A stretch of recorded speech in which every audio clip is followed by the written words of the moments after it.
والشكر له على توفيقه وامتنانه. أشهد أن لا إله إلا الله تعظيما لشأنه، وأشهد أن محمدا عبده ورسوله الداعي إلى رضوانه. صلوات ربي وسلامه عليه وعلى آله وأصحابه ومن تبعهم بإحسان ila yaumiddin. Bapak dan Ibu ikhwatal iman, puji dan syukur kehadirat Allah Subhanahu wa taala. Salawat beserta salam pada junjungan kita Nabi Muhammad sallallahu alaihi wasallam. Bapak dan Ibu, sebagaimana kita yakini Allah Subhanahu wa taala telah mengutus kepada kita seorang rasul, yaitu Nabi Muhammad sallallahu alaihi wasallam, yang menerima wahyu dari Allah, yang Allah amanahkan untuk disampaikan kepada umatnya. Maka agama yang dibawa oleh Nabi Muhammad sallallahu alaihi wasallam adalah agama yang menyempurnakan apa yang dibawa oleh para nabi sebelumnya, dan sekaligus Nabi Muhammad sallallahu alaihi wasallam adalah khatamul anbiya, penutup dari semua para nabi. La nabiyya ba'dah, dan tidak ada nabi setelah beliau sallallahu alaihi wasallam. Maka ketika Nabi sallallahu alaihi wasallam diutus oleh Allah, Nabi menunaikan apa yang Allah telah amanahkan. Maka Allah Azza wa Jalla memberikan hidayah kepada orang-orang yang langsung bersua dengan Nabi sallallahu alaihi wasallam.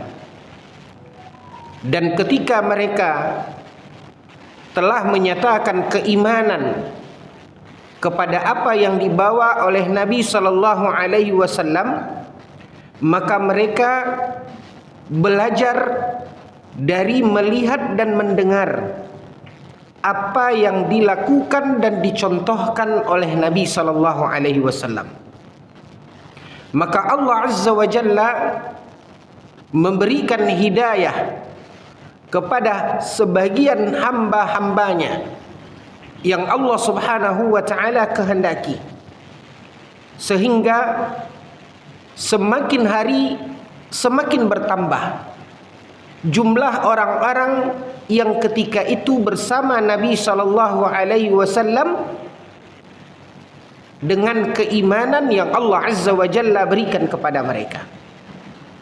Sebagaimana kita ketahui dalam sejarah, setelah orang-orang yang ada dari penduduk Mekah beriman kepada Rasulullah sallallahu alaihi wasallam, kemudian di akhir sebelum Nabi sallallahu alaihi wasallam diizinkan oleh Allah untuk hijrah ke kota Madinah, maka mulailah orang-orang Madinah, baik itu dari kalangan Bani Khazraj ataupun dari kalangan orang-orang yang Allah Subhanahu wa taala berikan hidayah kepada mereka dari kalangan Bani Aus, dua kabilah Arab yang ada di kota Mekah ketika itu. Sampai akhirnya Nabi sallallahu alaihi wasallam setelah mendapatkan segala bentuk penentangan, bahkan siksaan yang dilakukan oleh kaum kufar Quraisy, baik itu atas diri Nabi SAW dan berimbas kepada orang-orang yang beriman kepada beliau dari penduduk Mekah. Maka akhirnya Allah Azza wa Jalla mengizinkan Nabi dan kaum mukminin penduduk Mekah khususnya untuk hijrah ke kota Madinah. Maka setelah penduduk Madinah diberikan oleh Allah Subhanahu wa taala keimanan, yang tadinya dua bangsa Arab di kota Madinah, yaitu Bani Aus dan Bani Khazraj. Awalnya sebelum mereka beriman dan semasa mereka masih dalam kekufuran dan kejahiliahannya, antara Bani Aus dan Bani Khazraj telah terjadi permusuhan yang entah kapan dimulainya. Permusuhan yang sangat mendalam. Permusuhan yang dikatakan oleh Allah Azza wa Jalla, "Lau anfaqta ma fil ardi jami'an ma allafta baina qulubihim."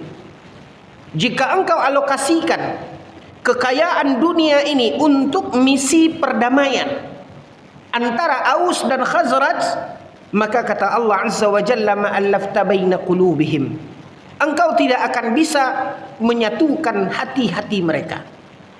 Namun lihatlah, ketika mereka beriman dengan hasil dari didikan Nabi SAW, permusuhan yang selama ini telah berakar. Bahkan Bapak dan Ibu yang dimuliakan oleh Allah, disebutkan di dalam sejarah, Bani Aus tidak akan sudi membeli barang Bani Khazraj. Begitu juga sebaliknya. Bukan hanya dari sisi jual beli, maka begitu juga di dalam pernikahan. Lelaki Bani Aus tidak akan pernah sudi menikah dengan wanita Bani Khazraj, dan begitu juga sebaliknya. Permusuhan yang sangat mendalam. Tapi dengan keimanan, dengan Islam, Allah Subhanahu wa taala persatukan mereka. Maka setelah mereka beriman kepada agama yang dibawa oleh Nabi SAW, Allah Subhanahu wa taala menjadikan apa yang selama ini antara mereka ada jurang permusuhan, maka Allah Subhanahu wa taala angkat permusuhan tersebut. Allah satukan hati mereka. Dan setelah itu Bapak dan Ibu yang dimuliakan oleh Allah, kalaulah bukan karena nasab, nyaris hampir kita tidak bisa membedakan mana Bani Aus dan mana Bani Khazraj. Yang kita kenal orang-orang mukmin di kota Madinah hanya satu. Itulah yang kita kenal kemudian dengan kaum Ansar. Terutama setelah Rasulullah sallallahu alaihi wasallam dan penduduk Mekah hijrah ke Madinah, yang kita kenal dan disebut di dalam sejarah dengan sebutan kaum Muhajirin. Maka akhirnya setelah hijrahnya Rasulullah sallallahu alaihi wasallam ke kota Madinah, Nabi mempersatukan antara kaum Muhajirin dan kaum Ansar. Bapak dan Ibu, disebutkan di dalam sebuah hadis di mana Rasulullah sallallahu alaihi wasallam ketika menjelaskan Allah Subhanahu wa taala mengutus para nabi dan rasul. Allah Subhanahu wa taala memberikan kepada para nabi dan rasul tersebut satu kaum yang akan menopang apa yang dibawa oleh para nabi dan rasul di dalam menunaikan amanah Allah Subhanahu wa taala.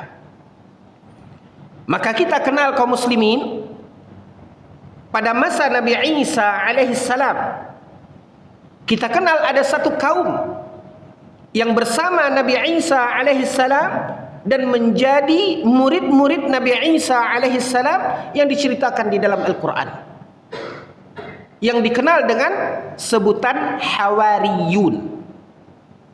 Maka begitu juga Kata Rasulullah sallallahu alaihi wasallam, Allah Subhanahu wa taala melihat hati manusia, yang mana Allah akan memilih orang-orang yang Allah memang pilihkan untuk mendampingi dan menopang dakwah serta risalah yang diamanahkan oleh Allah kepada Nabi Muhammad sallallahu alaihi wasallam. Apa kata Rasulullah di dalam hadis tersebut? Nabi sallallahu alaihi wasallam, maka Allah Subhanahu wa taala setelah melihat hati manusia dan Allah Subhanahu wa taala mendapatkan dan mengetahui bagaimana kebersihan hati para sahabat Nabi sallallahu alaihi wasallam, maka akhirnya Allah pilihkanlah para sahabat itu, orang-orang yang berjuang bersama Nabi sallallahu alaihi wasallam untuk menyebarkan agama Allah Subhanahu wa taala. Karena safaul qulub, karena kebersihan hati mereka yang telah Allah Subhanahu wa taala pilihkan, dan kita pun akan mendapatkan di dalam buku-buku sejarah bagaimana kesungguhan para sahabat ridwanullahi alaihim ajma'in yang rela berbuat, berkorban, yang rela untuk mereka membantu dan mengayomi dakwah Nabi sallallahu alaihi wasallam.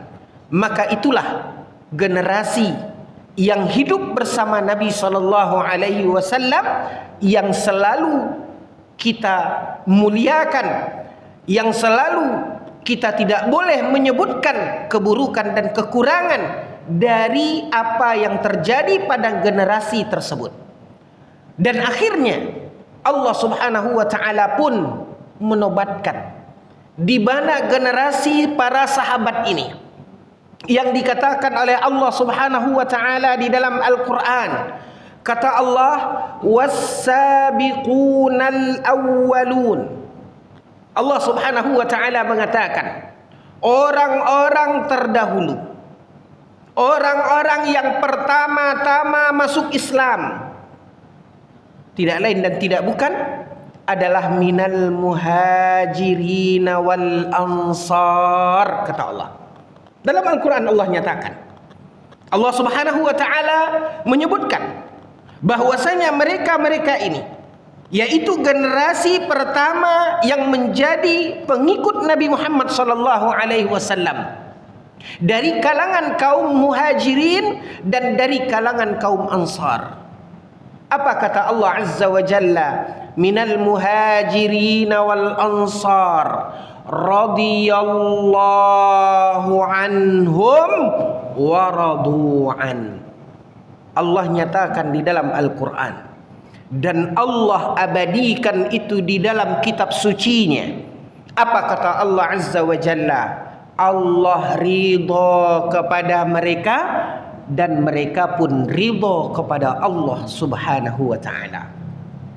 Maka hati para sahabat adalah hati yang dipilih oleh Allah Azza wa Jalla, dan generasi para sahabat adalah generasi yang langsung Allah memuji mereka, yang dikatakan oleh Allah Azza wa Jalla radhiyallahu anhum wa radu an. Allah ridha kepada mereka dan mereka ridha kepada Allah Azza wa Jalla.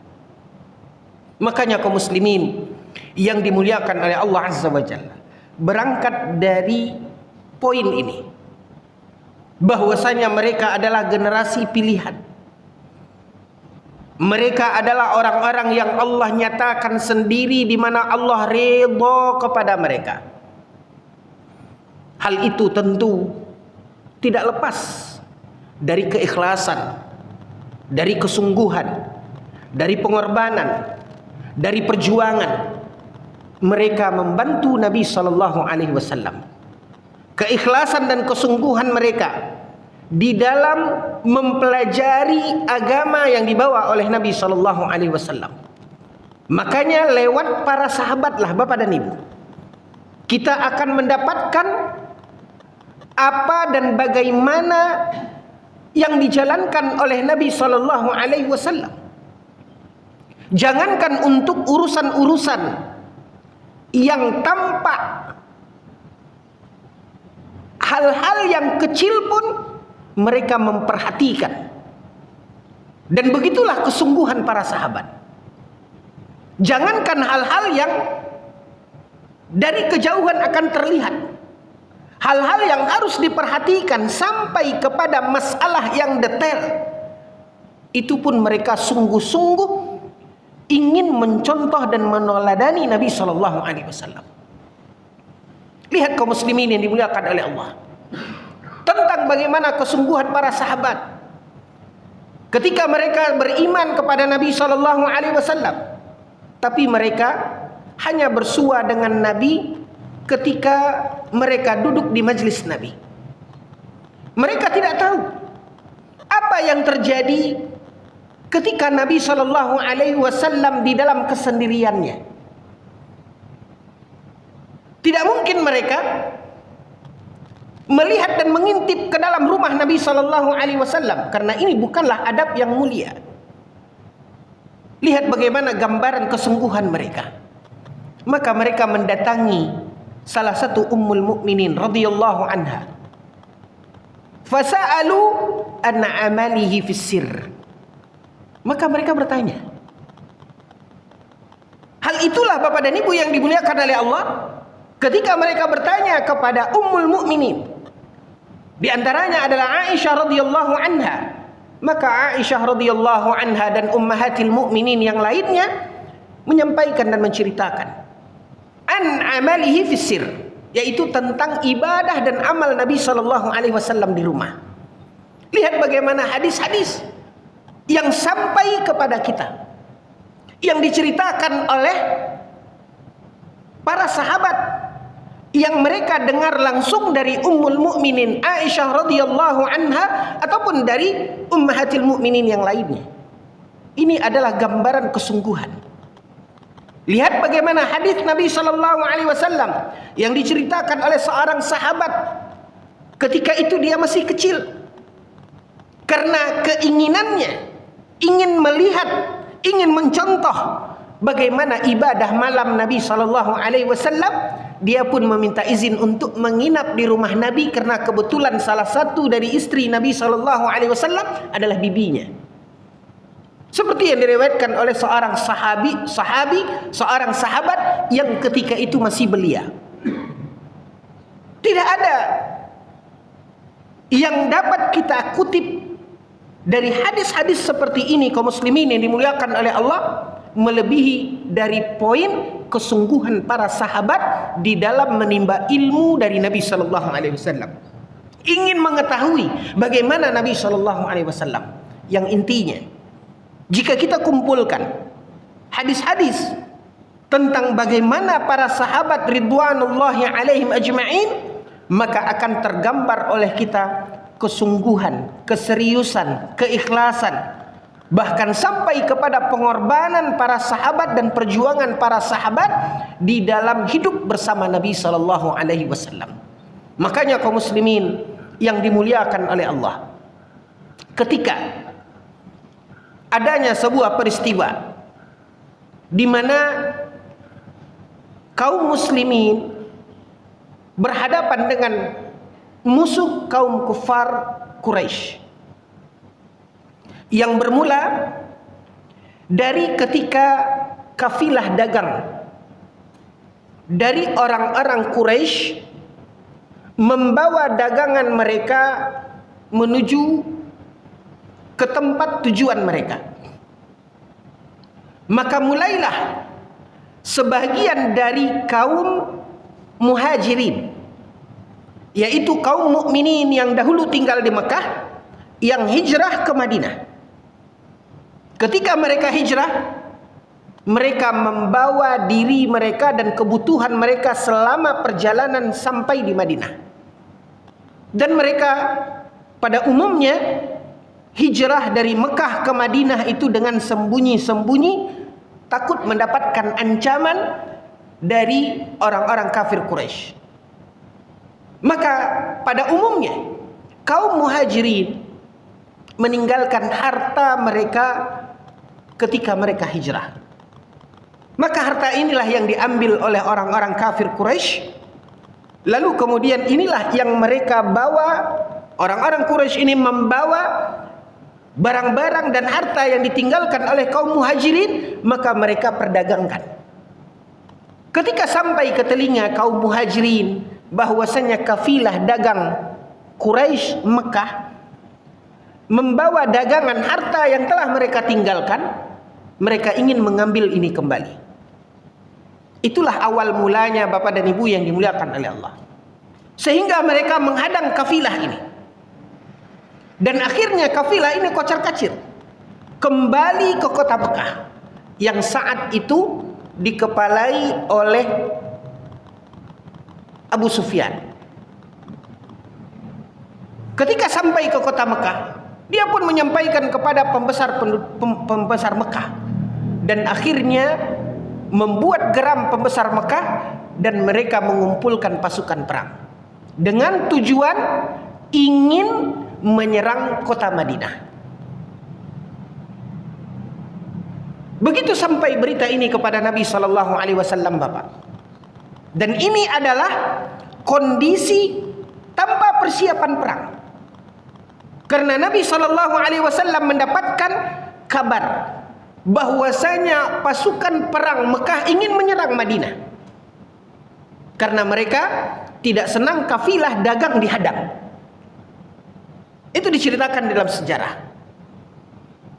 Secepat kilat Nabi sallallahu alaihi wasallam mengajak para sahabatnya dengan jumlah yang terbatas untuk menghadang pasukan perang ini.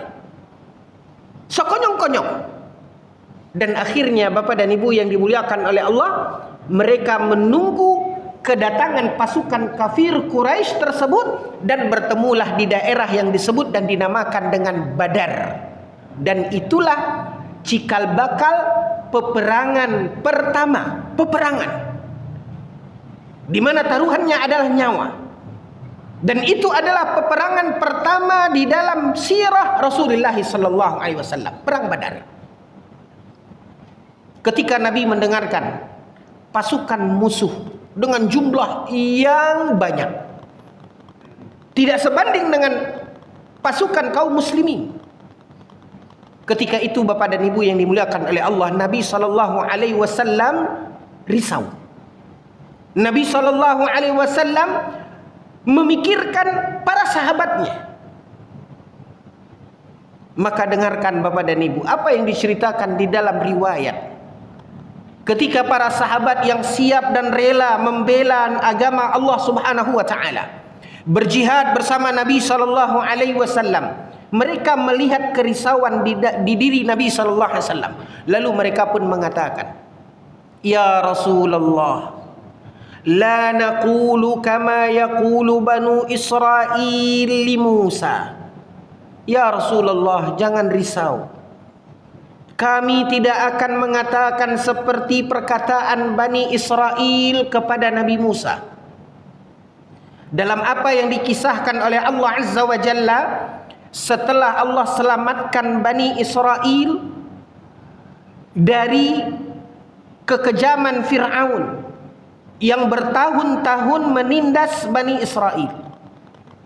Akhirnya Allah selamatkan Bani Israel dengan Nabi Musa membawa Bani Israel sehingga menyeberangi Laut Merah seperti yang diceritakan di dalam Al-Quran. Ketika mereka selamat dan mereka melihat bagaimana Allah memporak-porandakan dan menghancurkan musuh mereka, yaitu Fir'aun dan bala tentaranya, kemudian Allah Subhanahu wa ta'ala perintahkan mereka untuk masuk ke Baitul Maqdis. Yang ketika itu di Baitul Maqdis ada penduduk yang dengan postur tubuh yang besar dan dengan garangnya ada di Baitul Maqdis. Allah Subhanahu wa taala mengatakan, waduh, kata Allah Azza wa Jalla, maka Allah mengatakan, masuklah wa antum ghalibun, kalian akan menang, dijamin oleh Allah Azza wa Jalla. Maka diajak oleh Nabi Musa Bani Israel untuk masuk ke Baitul Maqdis. Karena ketakutan mereka, karena kecemasan mereka terhadap orang yang ada di Baitul Maqdis, mereka enggak mau. Maka diajak oleh Nabi Musa mereka untuk berperang.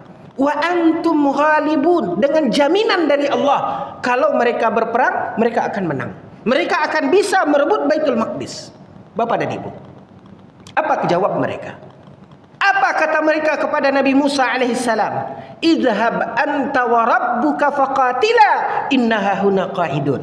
Wahai Musa, pergilah engkau dan Rabbmu berperanglah, kami tunggu di sini.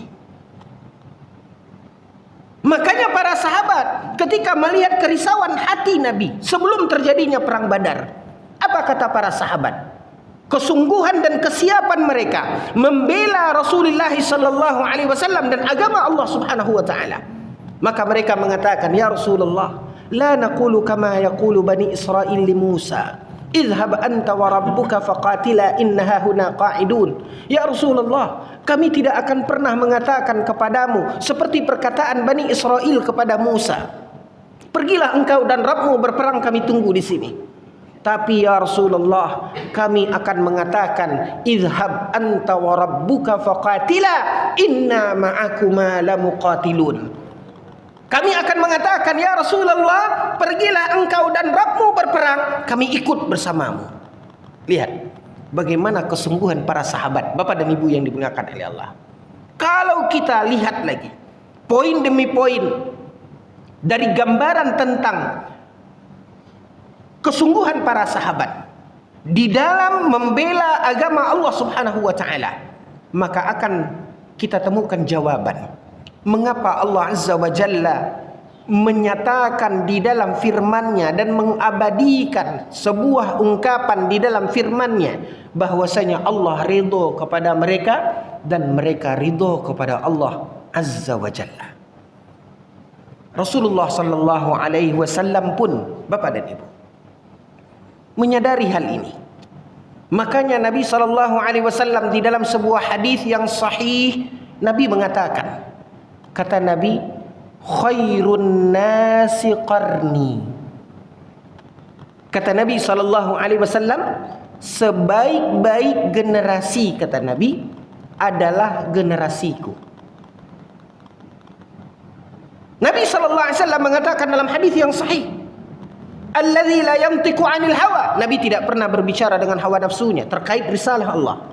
In huwa illa wahyun yuha. Apa yang diucapkan oleh Nabi adalah wahyu yang telah Allah wahyukan kepada beliau. Dan Nabi mengatakan bahwasanya generasi terbaik adalah generasiku, itulah para sahabat. Maka Bapak dan Ibu yang dimuliakan oleh Allah, generasi-generasi setelahnya, setelah kita melihat bagaimana generasi para sahabat, maka tidak ada generasi manapun sampai hari kiamat Allah perintahkan dan Rasulullah sallallahu alaihi wasallam suruh untuk mencontoh dan menauladani generasi yang Allah ridhoi ini. Untuk mencontoh dan menauladani generasi terbaik yang dikatakan oleh Nabi sallallahu alaihi wasallam. Makanya tidak ada generasi manapun setelah itu sampai akhir zaman kecuali diperintahkan oleh Allah dan Rasul agar mereka mengikuti generasi tersebut, yaitu generasi para sahabat. Di dalam Al-Quran Allah Subhanahu wa ta'ala berfirman, apa kata Allah? Wa man yushaqiqir rasula min ba'di ma tabayyana lahul huda wa yattabi' ghayra sabilil mu'minina nuwallihim ma tawalla wa nuslihi jahannama wa sa'at masira. Ini firman Allah ketika Allah Subhanahu wa ta'ala mengatakan, wa may yushaqiqir rasul, orang-orang yang menyakiti Rasul, orang-orang yang menyakiti Rasul. Tentu ini adalah perbuatan buruk. seorang rasul utusan Allah, manusia terbaik yang pernah hidup di bawah kolong langit. Tentu tidak layak siapapun menyakitinya.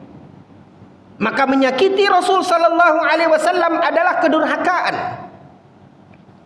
Allah Subhanahu wa taala mengatakan orang-orang yang menyakiti Rasul, mim ba'di ma tabayyana lahul huda, setelah Allah Subhanahu wa taala berikan kepada mereka petunjuk, setelah Allah Subhanahu wa taala sampaikan bahwasanya itu adalah sebuah kedurhakaan, sebuah keingkaran dengan menyakiti Rasul. Lalu kemudian Bapak dan Ibu, kedurhakaan yang kedua, apa kata Allah? Wa yattabi' ghaira sabilil mu'minin. Dan mereka mengikuti bukan jalan orang-orang mukmin. Yang pertama, menyakiti Rasul. Ini sebuah kemungkaran dan kedurhakaan. Yang kedua, kata Allah Azza wa Jalla, tidak mengikuti jalannya kaum mukminin. Mereka ikut jalan bukan jalannya kaum mukminin. Ini kedurhakaan dan keingkaran yang kedua. Bapak dan Ibu, pertanyaannya adalah, siapakah kaum mukminin yang ketika ayat itu turun? Para sahabat. Maka di dalam ayat ini Allah Subhanahu wa taala menyebutkan menyakiti Rasul dan tidak mengikuti jalannya para sahabat. Karena kaum mukminin ketika itu tidak ada selain dari sahabat Nabi sallallahu alaihi wasallam, orang yang Allah pilihkan mendampingi Nabi sallallahu alaihi wasallam. Maka dua kemungkaran ini, dua kedurhakaan ini, menyakiti Rasul dan tidak mengikuti jalannya para sahabat. Apa kata Allah?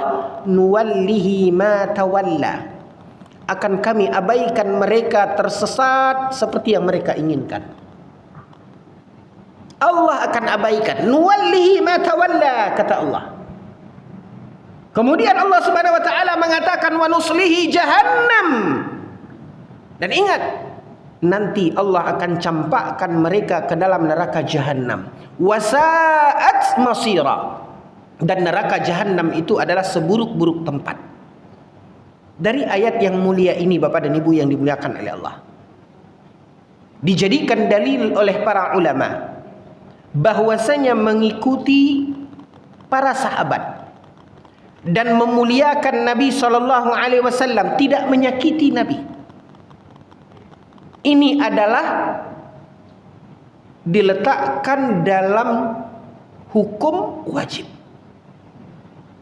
Karena kalau itu bukanlah sebuah kewajiban, jika itu adalah pilihan, bukan kewajiban, tapi adalah sesuatu yang boleh atau tidaknya seseorang untuk memilih, tidak mungkin Allah Azza wa Jalla memberikan ancaman yang berat seperti tadi. Makanya Allah katakan di ujung ayat, apa kata Allah? Nuwallihi ma tawalla wa nuslihi jahannam. Tidak ada ancaman neraka yang Allah Subhanahu wa taala tampilkan kecuali menunjukkan apa yang Allah uraikan sebelumnya, hukumnya adalah wajib. Maka Bapak dan Ibu yang dimuliakan oleh Allah, inilah dalil di dalam Al-Quran yang menunjukkan kewajiban generasi setelah generasi para sahabat untuk mengikuti jejak langkah para sahabat ridwanullahi alaihim ajmain. Orang-orang yang Allah Subhanahu wa taala katakan radhiyallahu anhum wa radu'an. Orang-orang dan generasi yang disebutkan oleh Nabi sebagai generasi terbaik. Itulah generasi para sahabat ridwanullahi alaihim ajmain. Makanya kaum muslimin, ya, Rasulullah sallallahu alaihi wasallam menghimbau kita, yaitu generasi yang hidup setelah generasi para sahabat. Maka dikatakan kaum muslimin yang dimuliakan oleh Allah, kutipan dari ucapan para a'immatul huda, di mana kita ketika kita menjalankan agama kita, cukup kita bercermin kepada apa yang dijalankan dan diamalkan oleh para sahabat radhiyallahu anhum wa radu'an. Apabila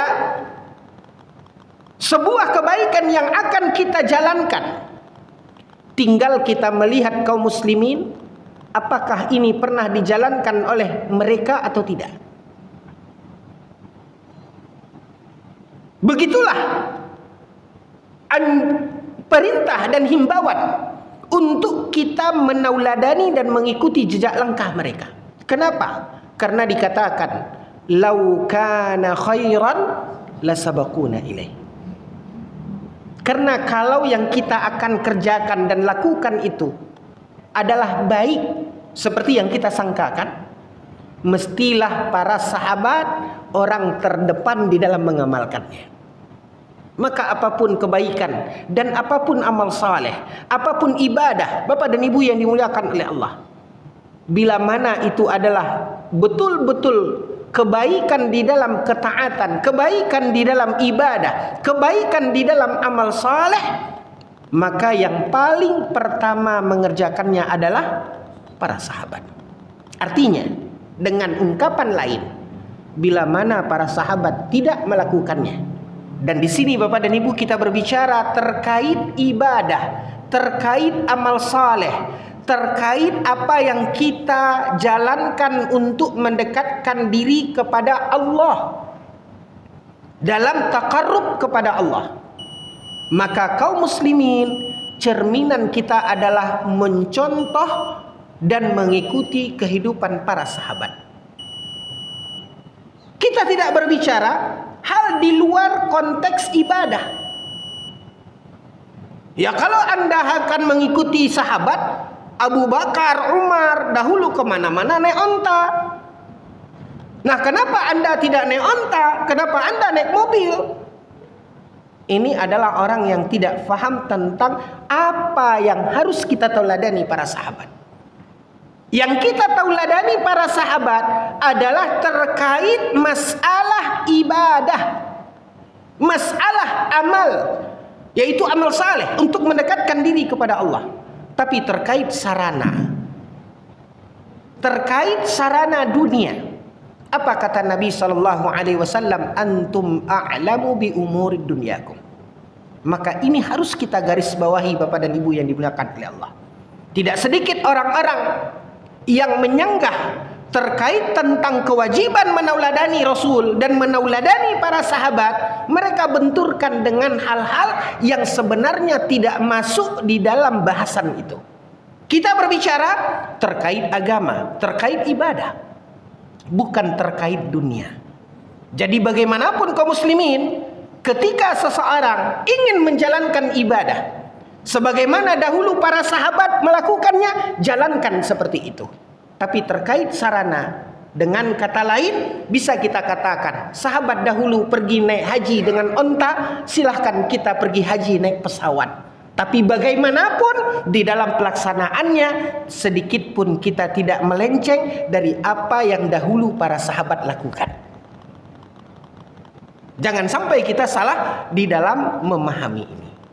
Maka Bapak dan Ibu yang dimuliakan oleh Allah, inti pembahasannya kita mengungkapkan dan mengenengahkan dalil yang menunjukkan tentang kewajiban generasi setelah sahabat mengikuti jejak langkah para sahabat. Dan ini sekali lagi bukan pilihan, tapi adalah kewajiban. Wa sallallahu ala nabiyyina Muhammad wa ala alihi wa sahbihi wa sallim wa akhiru da'wana anil hamdulillahi rabbil alamin. Kita akhiri dengan doa kafaratul majlis. Subhanakallahumma wa bihamdika asyhadu an la ilaha illa anta astaghfiruka wa atubu ilaik. Wassalamu alaikum warahmatullahi wabarakatuh.